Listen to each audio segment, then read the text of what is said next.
오늘 말씀은 역대하 13장 1절에서 5절까지입니다. 역대하 13장 1절에서 5절까지 다 하시겠습니다. 여로보암 왕 18째 해에 아비야가 유다의 왕이 되고 예루살렘에서 3년 동안 다스리니라.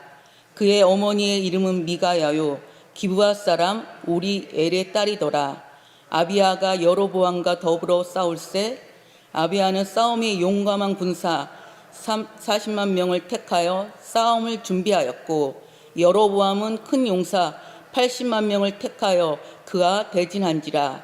아비야가 에브라임 산 중 스마라임 산 위에 서서 이르되 여로보암과 이스라엘 무리들아 다 들으라. 이스라엘 하나님 야훼께서 소금 언약으로 이스라엘 나라를 영원히 다윗과 그의 자손에게 주신 것을 너희가 알 것 아니냐. 아멘. 오늘 이 말씀을 통해서 우리가 잠시 그 아비야라는 사람의 이름에 대해서 알기를 원합니다. 역대하 13장 1절에서 22절 이 본문 말씀은 우리가 아는 것처럼 열왕기상 15장 1절에서 8절에도 나와 있습니다. 그런데 이 아비야라는 뜻이 지금은 하나님은 나의 아버지라는 뜻이에요. 그런데 이상하게 열왕기상 15장에는 이 아비야라는 이름이 되는 게 아니라 아비얌이라는 이름으로 사용되고 있어요. 사람이 혼돈할 수 있지만 같은 사람입니다. 하나의 그 당시 전설에 의하면 바다의 신이라는 얌이라는 존재가 있었을 거라고 추측을 합니다. 그래서 어떻게 보면 얌은 나의 아버지라는 이름으로 야비암이라고 사용될 수 있었다고 합니다. 근데 오늘 이 말씀은 우리가 이 아비야는 이스라엘 백성 중에서 그리고 왕으로서 딱 3년 기간밖에 없었어요. 근데 이 3년 기간에 그가 무엇을 했냐면 오늘 이렇게 역대하 13장에 나와 있는 것처럼 싸움을 했어요. 근데 여기서 이스라엘 백성이 40만 명이고 우리가 아는 것처럼 이 이스라엘 백성이라고 말하는 것은 유다 백성을 얘기합니다. 그리고 우리가 알고 여로보암 큰 용사 80만 명은 북이스라엘. 우리가 아는 것처럼 솔로몬 이후에 그 아들을 통해서 나라가 두 나라로 분류가 됩니다. 우리가 아는 것처럼 남유다와 북이스라엘 분류됐을 때 오늘 싸움이 나와요. 근데 우리가 이 아비암의 이 신앙을 우리가 알 수 있는 대목이 없어요. 근데 알 수 있는 대목이 열왕기상 15장 3절에서 4절에서는 이 아비암의 신앙을 얘기하고 있습니다. 거기 3절에 보면 어떻게 써있냐면 아비암이 그의 아버지가 이미 행한 모든 죄를 행하고 그의 마음이 그의 조상 다윗의 마음과 같지 아니하여 그의 하나님 야훼 앞에 온전하지 못하였으나 이렇게 되고 있어요. 이게 어떻게 보면 열왕기상의 이 아비암의 신앙을 얘기하고 있습니다. 그런데 오늘 역대하는 그렇게 얘기하지 않아요. 신앙에 대해서 얘기하지 않아요. 단지 우리가 본문에서 말씀해서 읽지 않았지만 18절에 어떤 얘기가 나오면 그때 이스라엘 자손이 항복하고 유다 자손이 이겼으니 이는 그들의 조상들의 하나님 야훼를 의지함이라. 개인의 신앙이 아니라 유다 자손의 신앙을 얘기합니다. 여기 보면 남유다 전체의 신앙을 얘기한다는 거예요. 그래서 여기 보면 역대하는 이 아비야의 신앙에 대해서 얘기하지 않아요. 그런데 오늘 어떻게 이겼을까요? 어떻게 이겼을까요? 우리가 흔히 말하면 하나님 보시기에 정직하고 행하였다. 이게 기본적으로 우리가 역대기를 읽는 동안에 우리가 알고 있어요. 다윗의 길을 행했느냐 아니면 악을 행했느냐 갈라지는데 오늘 보면 신앙이 남유다 전체의 신앙을 얘기하는데 왜 오늘 이스라엘 백성은 유다 백성은 40만이에요. 우리가 아는 것처럼 북이스라엘 백성은 80만입니다. 2배의 차이가 나요. 그럼에도 불구하고 하나님은 오늘 대승을 일으킵니다. 죽은 자가 50만 명이라고 얘기합니다. 근데 그 이유가 딱 하나 나왔다는 거예요. 우리가 오늘 읽은 5절에 이스라엘 하나님 야훼께서 소금 언약으로 이스라엘 나라를 영원히 다윗과 그 그의 자손에게 주신 것을 너희가 할 것 아니냐. 간단해요. 야비야의 신앙이 좋은 것도 아니고 쉽게 말하면 하나님께 이쁘게 정말 순종하는 그런 신앙이 아니라 딱 하나, 다윗에게 맺은 이 소금 언약으로 인하여 이스라엘 백성을, 유다 백성을 오늘 승리를 이끌었다는 거예요. 소금 언약은 영원합니다. 유효합니다. 우리가 어떻게 생활 가운데 우리가 살아가면서 때로는 우리가 죄 가운데 있습니다. 하나님 우리를 그럼에도 불구하고 영원히 사랑하신다는 거예요. 하나님은 그럼에도 불구하고 우리의 손을 놓지 않는다는 거예요. 우리가 죄 가운데 있을지라도, 우리가 어떤 상황 가운데 있을지라도, 우리가 순종 가운데 아니라 불순종 가운데 있을지라도 하나님은 우리의 손을 놓지 않는다는 거예요. 단지 우리가 주님의 손을 놓고 주님의 곁을 떠난다는 겁니다. 결국은 야비야의 신앙은 자신의 신앙이 아니에요. 단지 이 다윗이, 하나님이 다윗을 통해서, 그 조상 다윗을 통해서 말씀하셨기 때문에, 언약을 하셨기 때문에 그 언약을 이루신다는 거예요. 그 반면에 북이스라엘 악행은 8절과 9절에 너무나도 세세히 나와 있어요. 야훼의 나라를 대적하려 하였고, 우리가 말한 것처럼 금송아지를 만들었습니다. 베델과 단에. 믿음의 백성이, 북이스라엘 백성이 하나님께 예배를 드리고 싶은데 여로보암은 어떻게 했냐면 베델과 단이라는 곳에 금송아지를 만들어 하나님께 예배 드리는 것을 방해했다는 거예요. 우리는 때로는 우리도 누군가에게 상처를 줄 수 있습니다. 때로는 우리가 누군가의 신앙에 영향을 줄 수 있습니다. 그런데 하나님은 그 사람을 통해서 여러분 하나님의 일을 하시고 싶으신 거예요. 때로는 만약에 여로보암이 베델과 단에 금송아지를 세우지 않고 북이스라엘 백성이 야훼를 찾는데 허용했다면 아마도 하나님의 역사는 달라지지 않았을까요? 그런데 여로보암의 마음은 한편으로는 자신의 백성, 북이스라엘 백성이 자신을 떠나서 하나님께, 야훼께로 돌아가는 것이, 즉 유다로 돌아가는 것이 불안했을 겁니다. 그래서 눈으로 보이는 금송아지를 만들어 이게 하나님이고 이게 여기서 너희가 예배를 드려야 된다고 이야기하고 있습니다. 이것뿐만 아니었어요.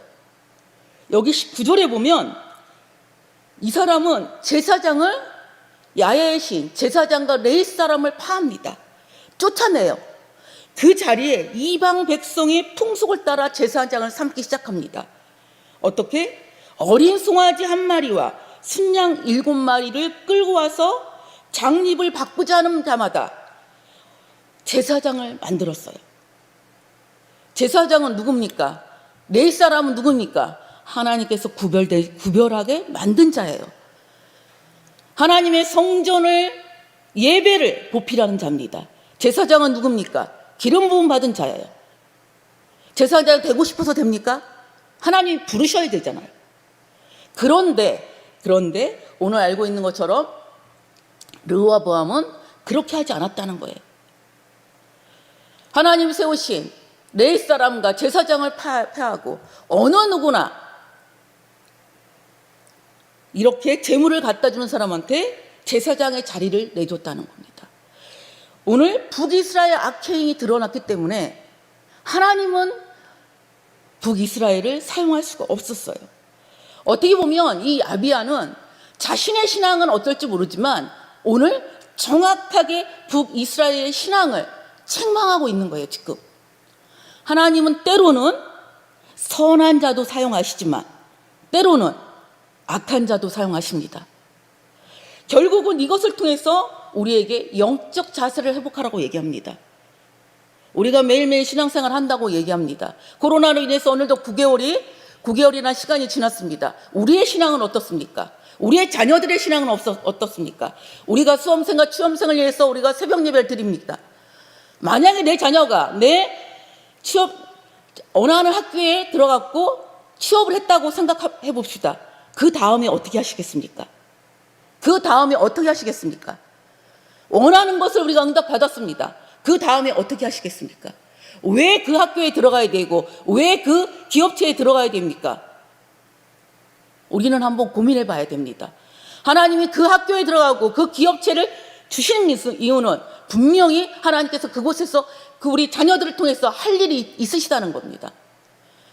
우리 자녀들이, 우리가 흔히 말합니다. 꿈과 비전을 가져라. 우리 자녀들의 꿈과 비전이 무엇입니까? 세상적으로 말하면 물질로서 풍족하게 하고, 아니면 승진하고, 우리 세상의 가치 기준으로 우리 자녀를 바라보지 않습니까? 그러나 하나님은 그렇게 말씀하시지 않습니다. 하나님은 하나님의 뜻대로 행하기를 원합니다. 우리가 어떤 기준에 섰을 때 우리는 선택해야 됩니다. 내 기준이 아니라 하나님이 보시기에 옳은 기준을 선택해야 됩니다. 비록 우리는 순종하고 싶지 않을지라도, 비록 그것을 선택하면 우리에게 불이익이 올 수도 있지만, 하나님이 원하시는 것은 하나님의 길을 선택하라고 얘기합니다. 하나님이 원하시는 길을 선택하라고 말씀하십니다. 우리 자녀들, 우리 자녀 아닙니다. 하나님이 맡겨주신 자녀입니다. 내 자녀라고 생각할 때부터 우리는 내 자녀를 내 마음대로 하려고 합니다. 그러나 하나님은 분명히 말씀하십니다. 내가 맡겨준 자녀라고요. 하나님의 자녀입니다. 하나님의 자녀는 하나님이 쓰시기에 합당하게 우리가 양육할 필요가 있다는 겁니다. 결국은 우리가 수험생과 취업생을 위해서 우리가 기도를 하지만 우리의 목표가 무엇인지 우리가 구분해야 된다는 겁니다. 정말 세상적으로 성공했습니다.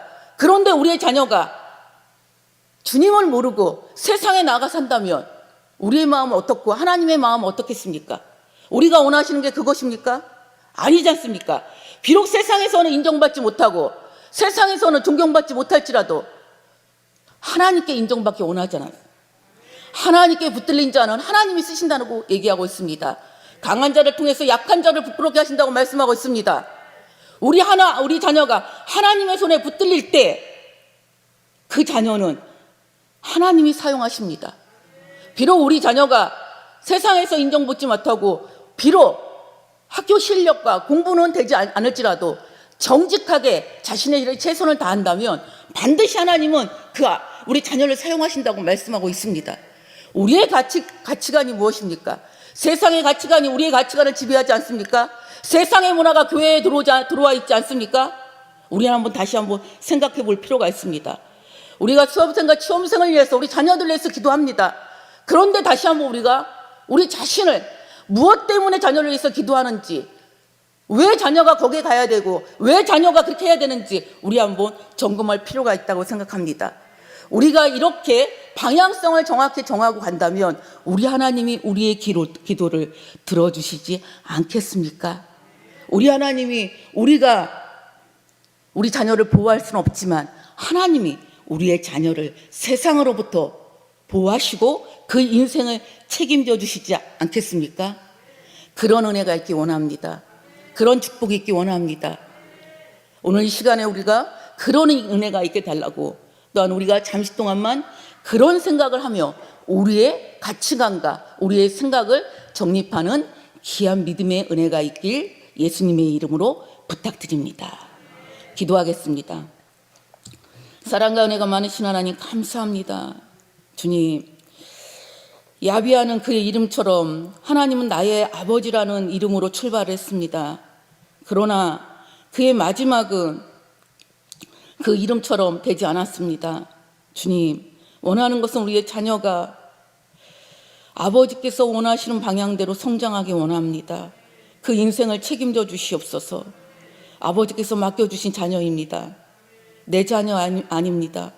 주님, 우리에게 지혜를 주셔서 우리 자녀를 하나님의 쓰시기에 합당한 자녀로 양육할 수 있는 은혜를 허락하여 주시고, 그리하여 우리 자녀가 그 인생이 세상이 감당치 못하는 믿음을 가질 수 있도록 주여 도와주시오며, 세상을 변화시킬 수 있도록 주여 도와주시고, 우리 자녀들을 통해서 가는 곳마다 하나님의 영광에 동참하는 귀한 믿음의 자녀들 다 될 수 있도록 주님 축복하여 주시옵소서.